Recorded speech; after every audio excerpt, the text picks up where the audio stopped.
Voici un lieu que j'aime beaucoup, qui est un de mes lieux fétiches. Ça me rappelle une photo extraordinaire que j'avais prise ici, et avec des couleurs absolument extraordinaires, et que je ne saurais vous dire comment refaire ce genre de photo.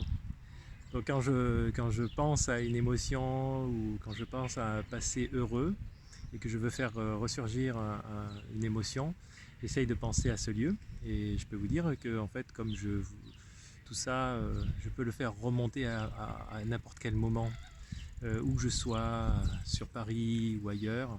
Je peux revisualiser et voir jusqu'à ressentir ce lieu, et qui m'est très cher et qui représente beaucoup pour moi. Voilà. Donc c'est pour ça que en fait tout ce qui est émotionnel, en fait, c'est comme un enregistrement qui est fait à l'intérieur de nous, et ça peut avoir des effets très très positifs comme des effets plutôt négatifs.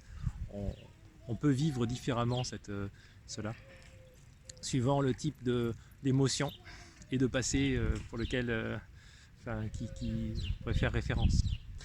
Donc j'aime bien me remémorer ce lieu quand je fais des méditations. Ça me permet de savoir qu'est-ce que je veux faire dans la vie par rapport à l'évolution, mon évolution personnelle, par rapport à ma mission que je veux avoir par rapport aux autres. Je veux je me dis, qu'est-ce que je veux atteindre, qu'est-ce que je veux réussir de faire dans ma vie. Et ça, c'est justement un bon moyen en visualisant ce passé, parce que je reviens sans cesse, souvent. Je suis déjà venu beaucoup de fois, puisque c'est un lieu qui est un lieu de mon enfance. Il me suffit de remonter ça à la surface pour me ressourcer. Voilà. De la même manière que quand on a des choses négatives, il suffit aussi de les faire remonter à la surface via, comme je vous dis, des situations qui peuvent arriver, ou simplement vous dire, voilà, quand il se passe ceci, je suis comme cela, j'ai pris conscience. Voilà, c'est juste le remémorer et se le faire remonter en conscience.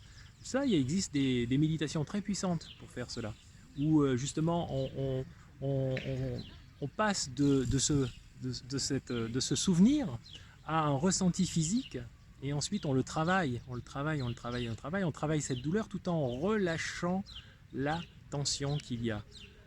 On ne fuit pas cette douleur, on ne la repousse pas. Au contraire, on la fait monter en puissance pour pouvoir encore mieux la dissoudre. C'est comme si elle est cachée, elle est dans cet inconscient, elle est cachée, elle est enfouie, et elle intervient malheureusement à des moments qu'on ne voudrait pas.